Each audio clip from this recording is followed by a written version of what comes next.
बिस्मिल्लाहिर्रहमानिर्रहीम। अस्सलाम वालेकुम नाज़रीन, आप देख रहे हैं अवामी बात यूट्यूब चैनल। और आज मेरे साथ बहुत ख़ास मेहमान मौजूद है। इंटरनेशनली एक्सपीरियंस्ड जनाब मोहतरम इंजीनियर नदीम खलील साहब मौजूद है मेरे साथ। अस्सलाम वालेकुम सर। वालेकुम सलाम व रहमतुल्लाह। अच्छा, आप आगाज़ हम लोग आपसे, क्योंकि आपने जो कुछ भी आपके एक्सपीरियंसेस हैं वो आज हम लोगों तक पहुंचाने की कोशिश करेंगे, लेकिन बिगिन हम यहाँ से करते हैं कि आप पहले अपनी एजुकेशन के हवाले से हमें थोड़ा सा तफसीली बता दें कि आपने अपनी इब्तदाई तालीम कहाँ से हासिल की और इंजीनियरिंग तक का सफ़र कैसा रहा, ये तालीम का सारा जो तरतीब है वो बता दें हमें।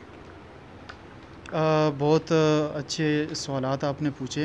इब्तदाई जो है वो तालीम मैंने मुस्लिम अकेडमी से हासिल की और उसके बाद एबटाबाद शिफ्ट हो गया। जो मेरी कॉलेज लाइफ है, नंबर 1 कॉलेज से मैंने जो एफएससी की प्री इंजीनियरिंग में। फिर उसके बाद यूईटी पेशावर में मैं इनरोल रहा और आलमोस्ट 4 to 5 इयर्स जो उनकी ग्रेजुएशन पीरियड था उसमें रहा यूईटी पेशावर। तो मेरी जो ग्रेजुएशन है वो मेरी आर्किटेक्चर में। तो जब वहाँ से फ़ारुग हुआ एज़ अ आर्किटेक्ट, ठीक है, तो हम जो फ़ील्ड में हमें जो प्रोफेशनली नाम दिया जाता है वो आर्किटेक्ट के नाम से पहचाना जाता है। सही। बहुत बहुत शुक्रिया। तालीम का जो सिलसिला जब आपने कंप्लीट किया तो हमने ये सुना कि आपने उसके बाद इंटरनेशनली सर्व किया, आप यहाँ से बैरून चले गए। तो वहाँ पे आपने कौन से इदारे को सर्व किया और वहाँ पे आपका सर्व करने का प्रोसेस क्या रहा, काम कितना अर्सा वहाँ पे आपने ड्यूटी की है? पहले तो अल्हम्दुलिल्लाह ये है कि ग्रेजुएशन के बाद बहुत से जो ग्रेजुएटेड जो जनरेशन है उनको थोड़ी सी प्रॉब्लम फेस करनी मतलब करते हैं वो, क्योंकि आपके पास जब एक्सपीरियंस नहीं होता है तो किसी भी आप फील्ड में चले जाएं तो जो भी कंपनी है वो आपसे एक्सपीरियंस मांगती है। तो ये एक बड़ा अलमिया है। अल्हम्दुलिल्लाह मैं जब ग्रेजुएट हुआ अपनी यूनिवर्सिटी से तो फर्स्ट ऑफ जो ही मेरी पहली इंटरव्यू थी इस्लामाबाद, डीएचए इस्लामाबाद, और उसमें मेरी इंटरव्यू क्लियर हुआ। और एसएसए इंटरनेशनल के नाम से कंस्ट्रक्शन कंपनी थी, तो वहाँ पे मैंने एज आ आर्किटेक्ट सर्व किया।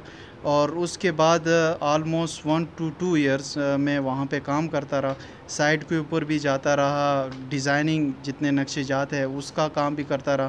फिर royal Saudi Arabia naval force की तरफ से जॉब्स अनाउंस हुई और वो टोटली मेरिट बेस के ऊपर थी, तो सही। बहुत लोगों ने अप्लाई किया और अल्हम्दुलिल्लाह उसमें मेरी सिलेक्शन हो गई।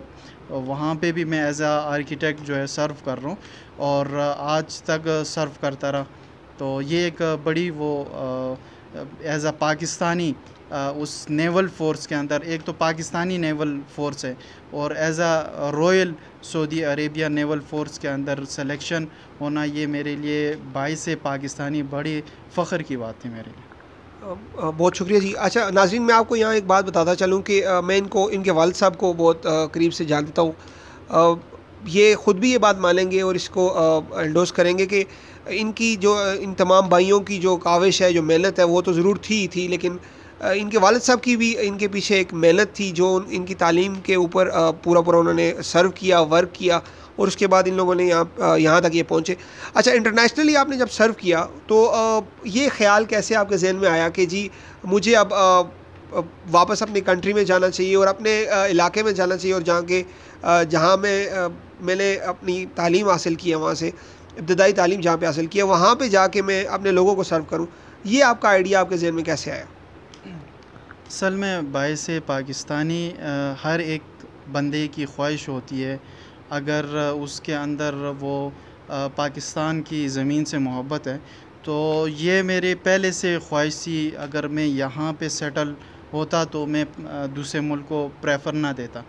तो जब मैंने देखा वहाँ पे थोड़ी एक्सपीरियंस गेन की तो मेरे जहन में पहले भी ये सोच थी और अब भी यही सोच से मैं यहाँ पे काम कर रहा हूँ कि मैं अपनी जितनी मेरी पोटेंशियल है, जितनी मैं जो है काम की सलाहियत है मेरे अंदर, वो मैं एज़ अ पाकिस्तानी इस पाकिस्तान के लिए सर्व कर सकूं। तो मेरा जो मेन जो मतलब एम समझ लें वो ये है कि एज़ अ बाइस पाकिस्तानी मैं अपने मुल्क के लिए तमाम खिदमात सर अंजाम दे सकूं। ये बहुत अच्छी बात है। मुहब्ब वतनी जो है वो इंसान के अंदर होनी चाहिए, और ये प्रैक्टिकली एक एग्जांपल मौजूद है जो कि आपके सामने है कि एक well position, well known position के ऊपर मौजूद होना, अच्छी तरह से इनकम के लिहाज से भी बहुत अच्छी कंडीशन में होना, और फिर उस चीज़ को खैर बात कह के और एक अपने मुल्क की खातिर वापस कंट्री के अंदर आना, और फिर उससे भी बड़ी बात ये है कि लोरा के लोगों के लिए एक इंतहाई खुशाइन बात यह है कि अपनी कंट्री के अंदर आना और अपने लोगों को सर्व करने के लिए यहाँ पे जहाँ से अपनी तालीम हासिल की उन लोगों को आगे सर्व करना, ये एक इंतहाई खराज तहसीन की बात है हमारे लिए। अच्छा, आपने तालीम के बाद तो बाहर का जो किया काम सारा, वो अब आपने यहाँ पे आए, तो क्या आप एक टीम के साथ आए यहाँ पे? आपकी कोई टीम तरतीब दी है आपने? और जो आपका एनओसी का जो प्रोसेस है जो आपने इलाकाई तौर पे करना होता है, वो तमाम तर मामलात क्लियर हो चुके हैं? अल्हम्दुलिल्लाह ये है कि जब मैं ग्रेजुएट हुआ उसके बाद मैं अपनी कंपनी को भी रन कर रहा था। ऑलमोस्ट मेरे 6 टू 7 इयर्स एक्सपीरियंस है फ़ील्ड के अंदर। तो ये जो आपके सवालात हैं बड़े अच्छे तरीके से आपने पूछे, ताकि जितने लोग देख रहे हैं उनके ज़हनों में अगर कोई चीज़ है तो वो बिल्कुल उसकी वज़ाहत हो जाए।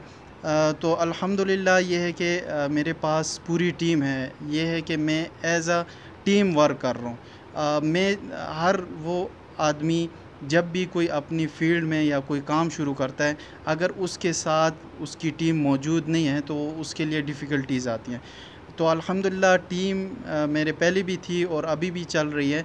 हमारे जो मोस्टली एक्सपर्ट्स हैं उनके भी 5 टू 10 इयर्स उनका एक्सपीरियंस है। स्ट्रक्चर इंजीनियर हैं हमारे पास, 3D विजुलाइज़र्स हैं, हमारे पास जियो टैग्स है जो आपके पास लैब टेस्टिंग या सॉइल टेस्टिंग आप कह सकते हैं। उसके भी अल्हम्दुलिल्लाह मेरे ख़ुद जो छोटे भाई हैं वो इस फ़ील्ड में हैं और अल्हम्दुलिल्लाह उन्होंने जियो टैग में एमएस किया है। वो भी आप जानते हैं, नवीद नाम है। तो अल्हम्दुलिल्लाह वो इस फ़ील्ड को ज़्यादा सर्व कर रहे हैं और ज़्यादा उनको जो है ना सॉइल टेस्टिंग या जियो टैग से जितनी मालूमात हैं उनको बड़ी अच्छी तरीके से उनके पास है। और जो एनओसी के हवाले से जो आपने बात पूछी, तो मेरे जितने डॉक्यूमेंट्स थे वो पहले तो टीएमए के अंदर गए। जो बिल्डिंग इंस्पेक्टर थे और टीएमओ ने उस जितने डॉक्यूमेंट्स थे, मैंने जो लेटर्स था उस लेटर्स को उन्होंने रीड किया और जितने डॉक्यूमेंट्स थे उनको वेरीफाई किया। और ये नहीं सिर्फ डॉक्यूमेंट को देकर उन्होंने कह दिया कि नहीं बस आप काम कर सकते हैं, बल्कि पूरी वेरिफिकेशन जो मेरे स्कूल से लेकर मेरे जो फ़ॉरेन अफेयर तक जितनी वेरिफिकेशन थी वो उनके सामने आई और अल्हम्दुलिल्लाह उन्होंने एनओसी देकर मतलब ये मुझे गो थ्रू दे दिया कि आप इस इलाके में काम कर सकते हैं।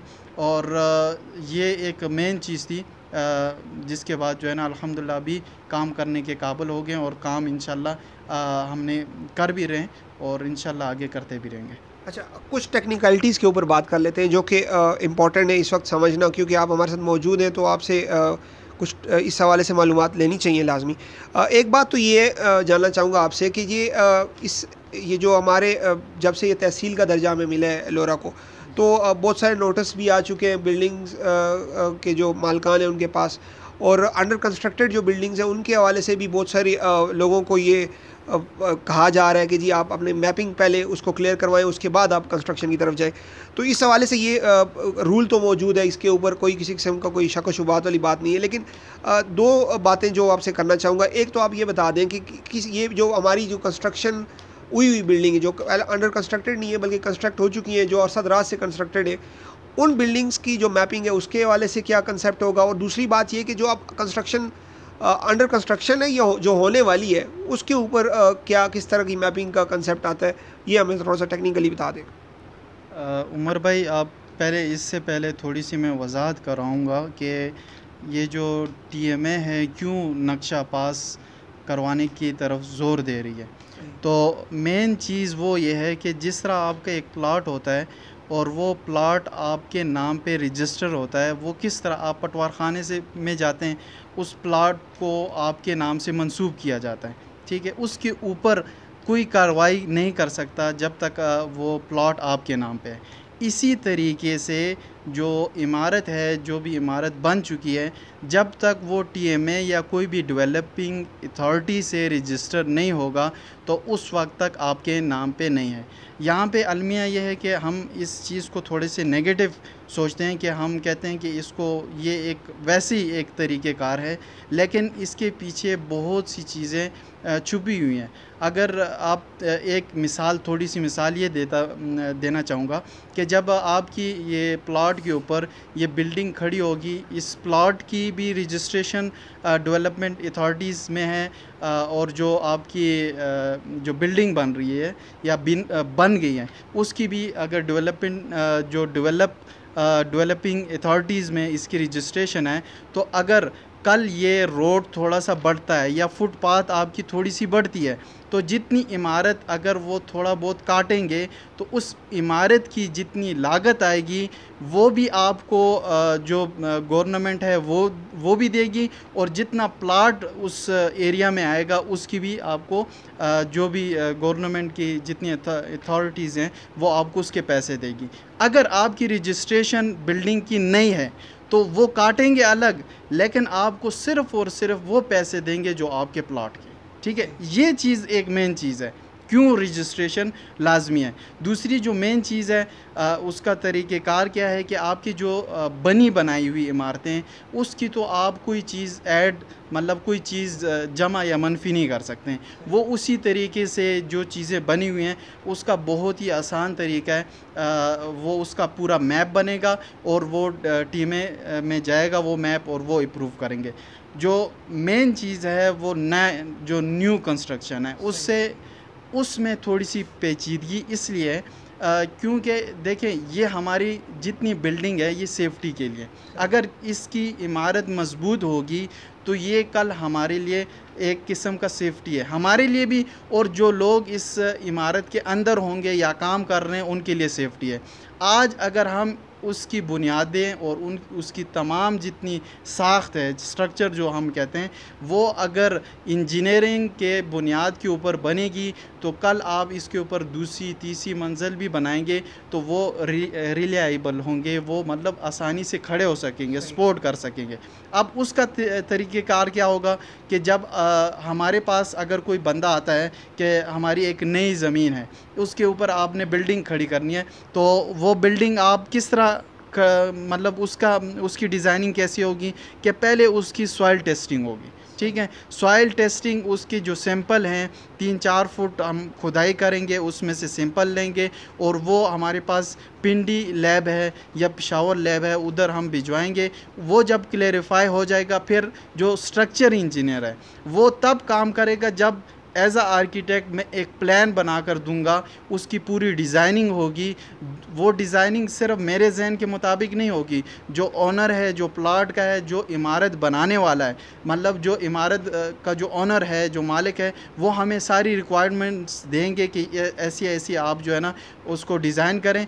तब जो है ना वो फिर स्ट्रक्चर, वो एक अलग सबमिशन ड्राइंग बनेगी, फिर स्ट्रक्चर इंजीनियर को वो हम आर्किटेक्चरल जो मैप बना होगा वो उनको भेजेंगे, वो उसके ऊपर वर्क करेंगे और फिर कॉलम के साइजेस, बीम्स के साइजेस, जितने स्ट्रक्चर से रिलेटेड जितना मटेरियल होगा वो हमें प्रोवाइड करेंगे। अब ये 2-3 सॉइल टेस्टिंग, आर्किटेक्ट और स्ट्रक्चर इंजीनियर की जितनी डिज़ाइनिंग है, जितनी रिपोर्ट्स है, ये भी लगेंगी, और जो डॉक्यूमेंट्स जो मुझे उन्होंने दिए हैं टीएमए से, बिल्डिंग इंस्पेक्टर ने मुझे सारे डॉक्यूमेंट्स दिए हुए हैं कि क्या क्या चीज़ें, कौन कौन से डॉक्यूमेंट्स चाहिए होंगे ताकि हम जो ऑनर्स है उनको मसला ना हो, एक तरफ या दूसरी तरफ जाना ना पड़े। तो वो सारी जो सेटअप है वो अल्हम्दुलिल्लाह आपको एक ही जगह से मिलेगी। मतलब अच्छा, मेरा अगला सवाल आपसे जो होगा वो ये होगा कि ये जो हमारी मैपिंग का सिस्टम है, इसकी ज़रूरत तो है, लेकिन इसकी जो फ़ी है, जो एक तो कंस्ट्रक्शन के हवाले से जो आपने जिस इंजीनियर से रब्ता करना है उसके हवाले से भी बात करनी है आपसे, और ये भी आप बता दें कि सरकारी तौर पे इसकी क्या फ़ीस वगैरह होती है, वो भी कोई एस्टिमेटेड फ़ीस हमें बता दें अगर। बड़ा अच्छा सवाल है। जो फ़ीस होती है वो अकॉर्डिंग टू रिक्वायरमेंट्स होती हैं कि आपको क्या चीज़ चाहिए। अब जिस तरह एक बिल्डिंग पहले से बनी हुई है, तो उसकी तो सिर्फ आपने मैप ही बनाना है, उसका नक्शा बनाना है, तो उसका तो मतलब इतना बड़ा कोई लंबा चौड़ा काम नहीं है।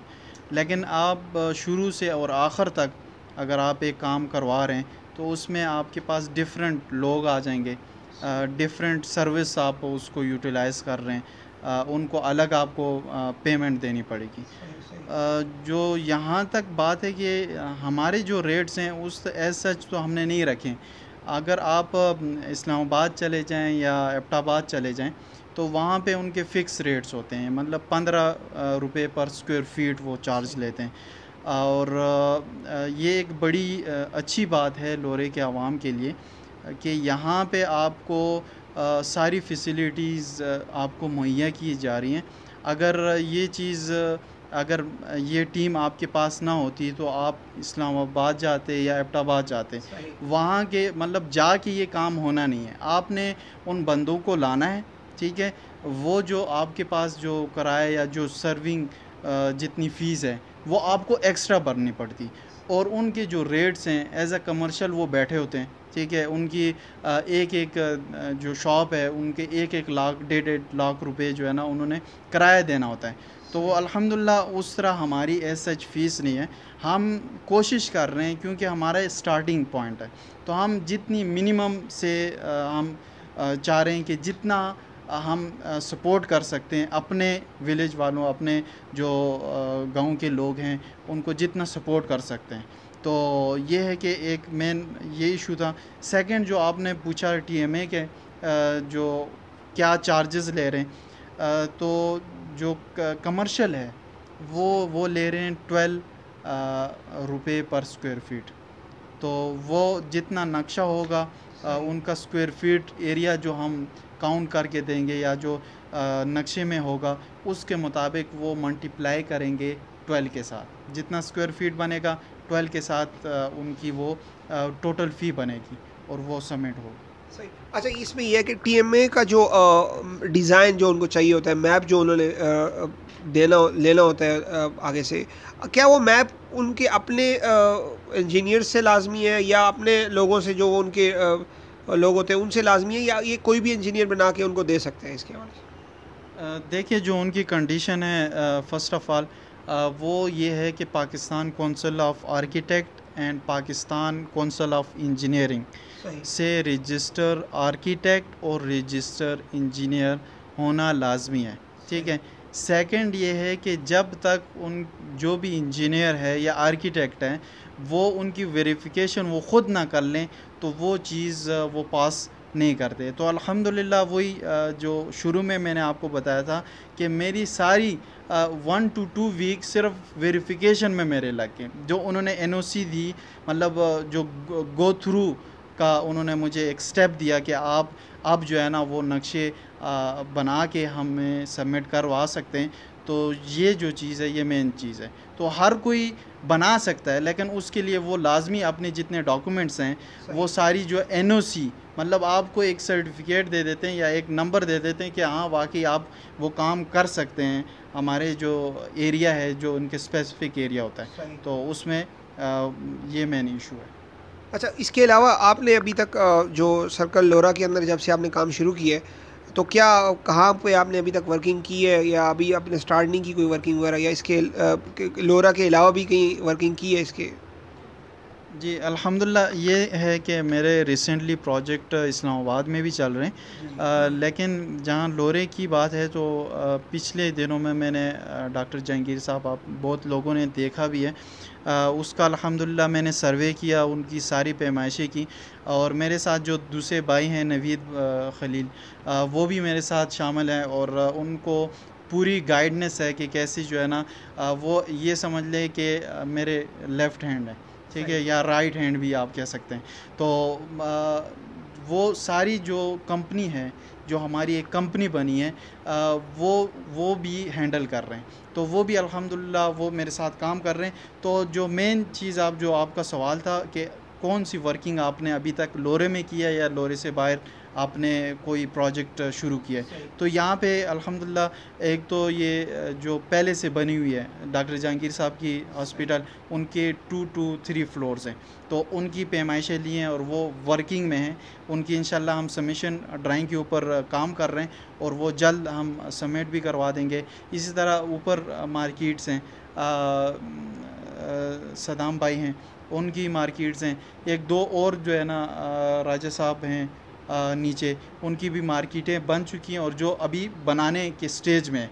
तो उन्होंने हमारे साथ रब्ता किया है और हम उनके साथ भी इन टच हैं। अभी रिसेंटली एक प्लॉट का हम सर्वे करके आए रेजिडेंशियल एरिया में, तो उनका भी जो है ना रेजिडेंशियल भी कर रहे हैं और कमर्शियल भी कर रहे हैं। और ये एक मेन चीज़ है। हमारे एक और दोस्त हैं अब्दुर्रहीम, अब्दुर्रहमान साहब, सारे जानते होंगे, पीरकोट के हैं, ठीक है। तो उन्होंने सऊदीया से स्पेशल मुझे कॉल की और उन्होंने कहा कि मेरा, हालांकि मेरा जो एरिया है, जो मेरा प्लाट है, वो टीएमए के अंडर नहीं आता, लेकिन काइंडली मेरा जो प्लाट है रेजिडेंशियल का, उसको जितना प्रॉपरली लीगली आप जितनी रजिस्ट्रेशन है, जिस हिसाब से आप इसको बना सकते हैं, जितने डॉक्यूमेंट्स जो सर्विस आपको चाहिए, इंशाल्लाह मैं आपके साथ हूँ।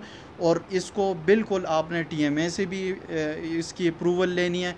और जो मेरा घर है वो थोड़ा सा आगे घर बना हुआ है उनका, कहते हैं उसकी भी जो है ना वो आपने पैमाइशें लेनी है, उसकी सबमिशन ड्राइंग बना के मैं ये चाह रहा हूँ कि मेरी जितनी प्रॉपर्टी है वो लीगली, आज जो है ना अगर मैं करता हूँ तो मेरे लिए इतना मुश्किलात का सामना नहीं करना पड़ेगा। और ये बात सारों के जहन में होनी चाहिए कि अभी जो है ना ये न्यूली स्टेज के ऊपर है। तो जब न्यूली स्टेज के ऊपर है, इतने बाईलाज या बाईलाज तो फॉलो होते हैं, लेकिन इतना जो है ना वो ये समझ लें कि रश नहीं होता, ठीक है। लोगों का रश नहीं होता कि सारों की सबमिशन जा रही है, लोगों के काम रुके हुए हैं, उनको कहा जा रहा है कि आप 2 महीने के बाद काम स्टार्ट करें, 3 महीने के बाद काम स्टार्ट करें, या आपकी जो है ना अप्रूवल थोड़ी लेट होगी। अभी जो है ना आपको जल्द अज जल्द सारी चीज़ें प्रोसेस करके वो अप्रूवल दे रहे हैं। तो मेरा तो सारों से मशवरा ये है कि जितने लोग हैं, अगर वो बनी हुई हैं उसकी भी अप्रूवल ले लें, और अगर कोई बनाने का सोच रहे हैं तो उसकी भी जो है ना एक लीगली अगर आप अभी बनाते हैं तो वो सारी झंझट, जो मुश्किलात आपको आगे आने वाली हैं, तो उससे आप बच जाएंगे। सही। अच्छा, इसमें ये बात भी आप एडअप कर दें कि नक्शे में नक्शाबंदी की जो मामलात हैं उसके अंदर क्या ये कमर्शियल एरियाज़ के लिए मस्ट है या नॉन कमर्शियल एरियाज़ के लिए भी आने वाले टाइम में इसकी ज़रूरत पड़ेगी? ये बड़ा अहम सवाल है। अक्सर ये आगाही सारों को होनी चाहिए।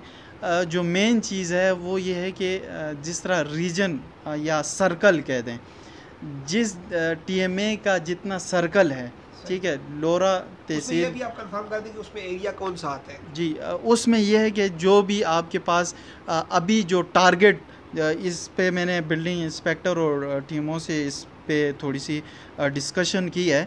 तो उन्होंने मुझे ये बताया कि अभी जो हम रिसेंटली वो ये कर रहे हैं कि जो हमारे पास रोड गुज़र रहा है, सही। उसके साथ जो मार्केट बन रही है या उसके पीछे जो घर बन रहे हैं, ठीक है, उनकी अप्रूवल हमने मस्ट कर दी है। सही। लेकिन जो उसके साथ साथ जो आपका एरिया आ रहा है ना, अगर वो आप पहले से अप्रूव कर लें, उसकी अप्रूवल ले लें, तो वो ये होगा कि आपको आने जो नेक्स्ट इन फ्यूचर या मुस्तकबिल में ये एक्सटेंड होगा। एरिया लाजमी है, शहर में तो आना है, ठीक है। अगर आज जो है ना वो थोड़ा हिस्सा है तो बाद में तो ये तो एक्सपेंड होगा ना, शहर में तो एक दिन आना है।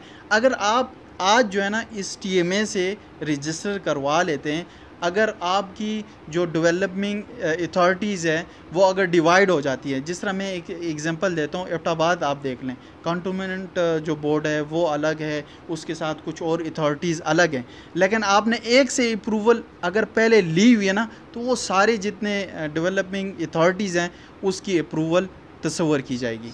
तो ये है कि अगर आप वो जो एरिया हैं, एक तो रोड के साथ हैं, उसकी तो अप्रूवल मस्ट है, लेकिन उससे हट के भी अगर आप बना रहे हैं, अगर आप कोशिश कर रहे हैं कि इसको हम इसकी अप्रूवल ले लें, तो ये एक बड़ी मस्बत जो है ना सोच है, और ये आने वाले वक्त में आपके लिए फ़ायदेमंद होगा। सही। अच्छा, इसके अलावा जी आपकी टीम में कंस्ट्रक्शन, आपने तो मैपिंग के हवाले से तो तफसीली तौर पे सारों को आगाह भी कर दिया, सॉइल टेस्टिंग और इसके जो उसकी जो बिगनिंग जो होती है बिल्डिंग की कंस्ट्रक्शन के हवाले से, वो आपने हमें सारी चीज़ आगाह कर दिया हमें।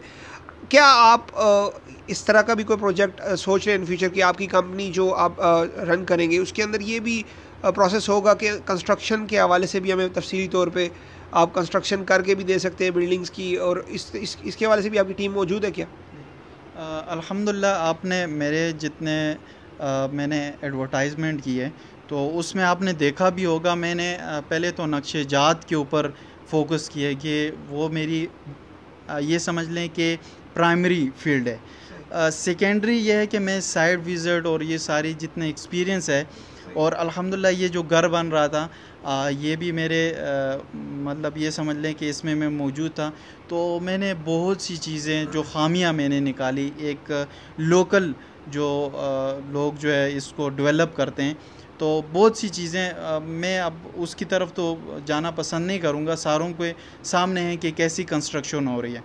तो ये है कि मेरी जो है ना अल्हम्दुलिल्लाह जो वेल कंट्रैक्टर जो आपको अच्छी तरीके से जो बिल्डिंग बायलाज़ हैं या बिल्डिंग जो कोड्स हैं, कंस्ट्रक्शन कोड्स हैं, जिसकी वजह से आपकी बिल्डिंग जो नक्शे में है और ऑन द स्पॉट जो बिल्डिंग बनेगी, वो जो है ना वो उसके लिए हमारे पास अल्हम्दुलिल्लाह टेक्सला के, पिंडी के और पेशावर के कंट्रैक्टर्स हैं और वेल एक्सपीरियंस हैं। और अल्हम्दुलिल्लाह हम मटीरियल के हवाले से भी इस कोशिश में हैं कि हम जो है ना मटीरियल के हवाले से भी अपनी एक सप्लाई निकालें, और हमारी फुल नक्शेजात से लेकर मटीरियल तक इंशाल्लाह हम काम करने की सलाहियत रखते हैं। लेकिन इससे पहले मैं ये बताना चाहूँगा कि हम जो भी काम करेंगे वो बिगिनिंग से शुरू करेंगे, ताकि हम जो हमारा जो मेन फोकस है वो क्वालिटी के ऊपर है। हम कहते हैं कि हम क्वालिटी वाला काम करें, हम क्वांटिटी की तरफ नहीं जा रहे हैं।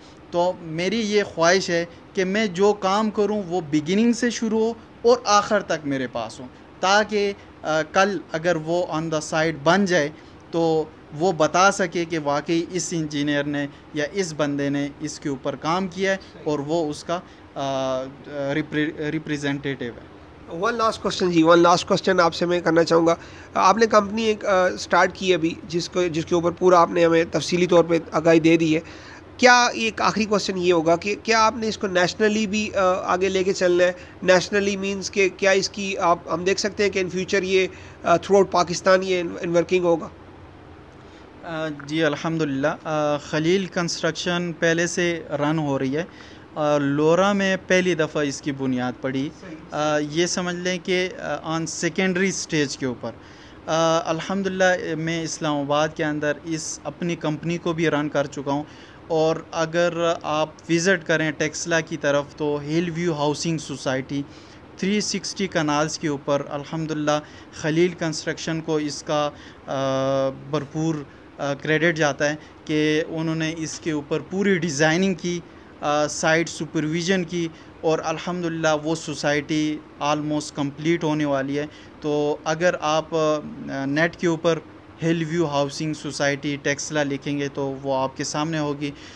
और इसके अलावा हमने आपके जो इस्लामाबाद के एरिया में, बराको के एरिया में, बेरिया और डीएचए में हमने बहुत से अल्हम्दुलिल्लाह प्रोजेक्ट भी किए, और रिसेंटली हमारे पास खलील कंस्ट्रक्शन के पास रिसेंटली इस्लामाबाद के भी प्रोजेक्ट चल रहे हैं जो कि रेजिडेंशियल हैं। आपके वक्त का बहुत बहुत शुक्रिया जी, आपने हमें आज अपने बहुत कीमती वक्त में से वक्त दिया हमारी टीम को।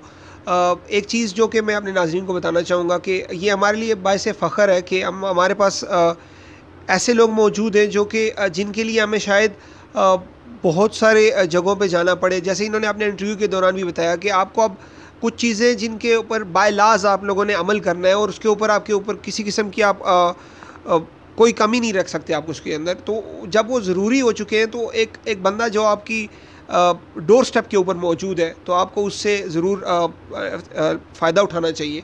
और जैसे आपने सुना कि ये इस्लामाबाद के बहुत बड़े-बड़े प्रोजेक्ट्स का इन्होंने ज़िक्र किया, जिनके ऊपर इन्होंने काम ऑलरेडी कंप्लीट कर चुके हैं। और हमारी दुआ है कि आप लोग आपकी जो टीम है और आप बज़ाते ख़ुद आप थ्रू आउट पाकिस्तान वर्क करें। आप हमारे हर सूबे के अंदर आपकी कंस्ट्रक्शन की जो कंपनी है वो हर जगह में मौजूद हो। और मैं अपने नाज़रीन से भी रिक्वेस्ट करूँगा, ख़ास तौर पे मैं जो रेजिडेंशियल एरियाज़ के लोग हैं उनको तो अभी फ़िल वक्त इतनी ज़्यादा उनके ऊपर सख्ती नहीं है इस बात के ऊपर, लेकिन जो भी हमारे पास कमर्शियल एरियाज़ हैं उनसे मेरी रिक्वेस्ट होगी कि आप लोग जो भी लाज हैं उनको अप्रूव करवाने के लिए, उनको मनवाने के लिए, ताकि आपके लिए कल कोई मुश्किल ना पेश आए।